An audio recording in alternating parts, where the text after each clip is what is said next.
undertones. Can I ask, from someone that's done a theology degree, what's your view on God? Big question. So I oscillated. I'm half. My father's Zoroastrian and my mother's from a Christian family. So I think maybe that's what drove me to do theology.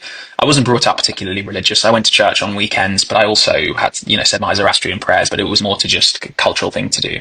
But then studying God, studying theology, you come across lots of different theories of it, and you encounter God in many different ways. And you go from the anthropomorphic God of Ludwig Feuerbach, who says that man creates God in his own image, where he says that what leads to God is humanity anthropomorphizes their hopes, dreams, and struggles into this concept or idea of God, which is why God is the best things that we hope for. Well, he's omnipotent, he's omniscient, all the things that we would want to be. So you've got that explanation, that very kind of sociology of religion explanation, but then you've got the very theistic concept of God that is classic in sort of Thomas Aquinas or St. Augustine's concepts. My favourite concept of what I think to me, because I'm agnostic at best, is if you come across John Hick. I've heard of him. So John Hick wasn't a theologian. He was big in the field of religious studies. I can't remember the exact term. But for me, as someone from a multi-religious background, it really resonated with me because I've never been able to get past that exclusivist, the barrier of exclusivism. Because for many Christians, or Muslims or Hindus or Jews, to be a member of that religion, you have to subscribe to some belief that says, as Jesus says, I am the way, the truth, and the life. There is no way to the kingdom of heaven apart from through me. And if you cannot sign up to that, then a lot of people in that religion, or many in that religion, would say you're destined to damnation, which is something that's never sat comfortably with me. John Hick's theory, which I love, is that there's this entity there's this thing. Trying to put language onto it immediately limits it. It's called the real. He calls it the real because the real is the closest ineffable. You can't describe it.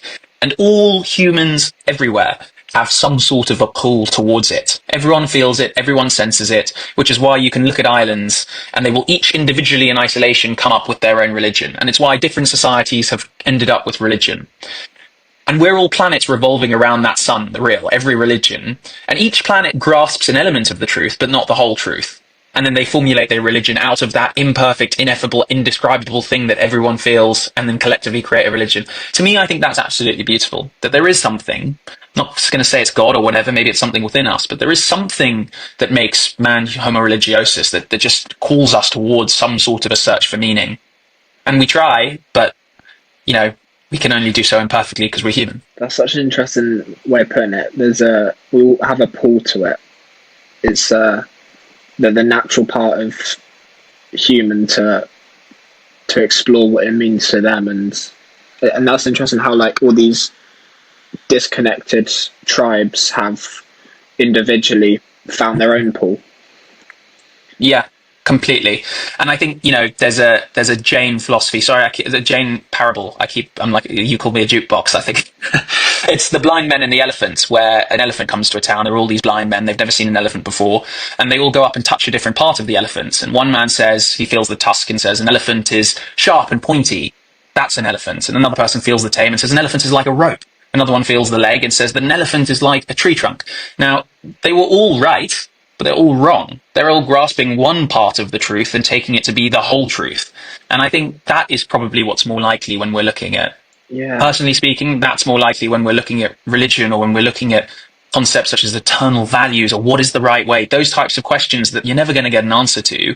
All you can do is try and come up with your own answers and accept that in reality, they're probably going to be a little bit of truth to them, but there's probably also going to be an awful lot that's not. Yeah, I like the creation of Adam, Michelangelo, where the fingers coming close together sort of signifies how close we are, maybe to that pool, but we're still not touching. And in that, if you look at whose finger it is that's not reaching out, it's Adam's. Adam's is slightly down pointed. His is hanging as God's is reaching out. So I think the implication is that if we tried a bit harder, or there's Christian undertones there as well, that we're fallen, and that but it's really interesting to look at.